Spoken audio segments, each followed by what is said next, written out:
Hello everyone, Dr. Fink here. Today we'll talk about weight loss drugs, specifically about Ozempic and SGLT2 inhibitors. Quick disclaimer, this is not medical advice, this is entertainment only. For those with a medical condition, please consult with your physician. So, recently Ozempic has really gained a lot of popularity, not only amongst diabetic patients, but in the general population because of its weight loss results, okay? So let's break it down. How does Ozempic work?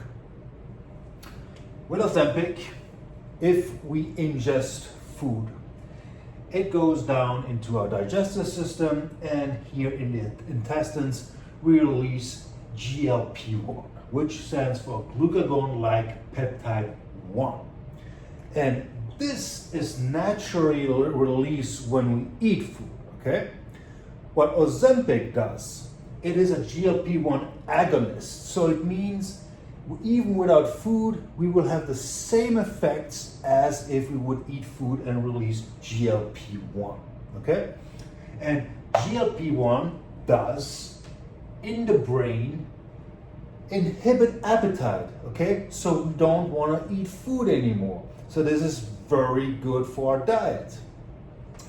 Then in the stomach, it inhibits or it slows down gastric emptying. It means that it slows down how fast the food travels through the stomach, making us more full and eat less food. Then thirdly, in the pancreas, it triggers insulin release. Okay, so insulin helps us with disposing of glucose, of sugar in our blood. And it reduces the release of glucagon.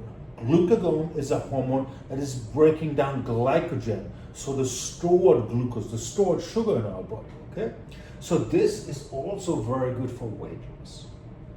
Okay, so to recap, this GLP-1 that is released in response to food ingestion can be mimicked by using drugs such as Ozempic. That's why it's so powerful. It works three ways. First, in the brain, we reduce appetite. To stomach, we leave the food there a little longer to feel more full. And then it releases insulin and inhibits glucagon. Okay, so those are very powerful ways of Ozempic to make us lose weight.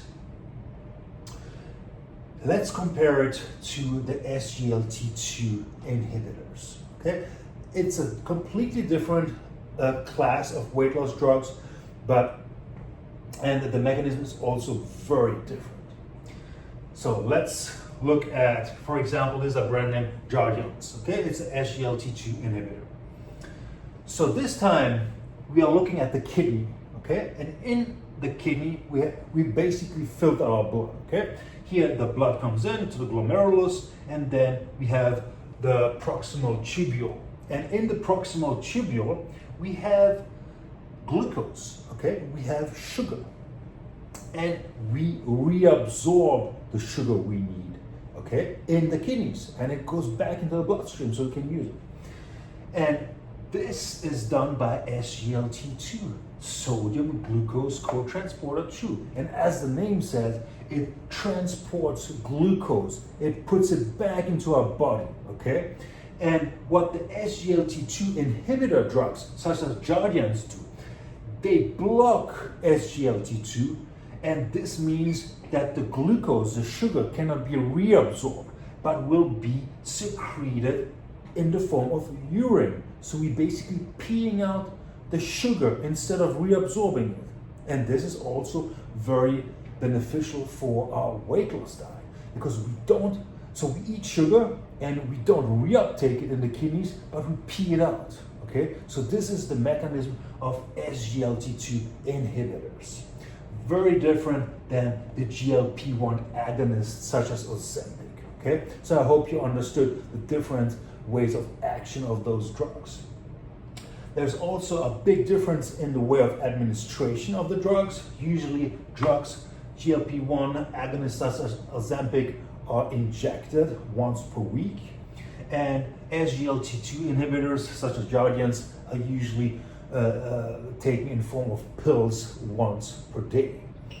Also, in regard to costs, Ozempic might go over $1,000 per month, whereas SGLT2 inhibitors might be half the cost. Okay, it always depends on your health insurance and where you live, but usually the GLP-1 agonists are more expensive.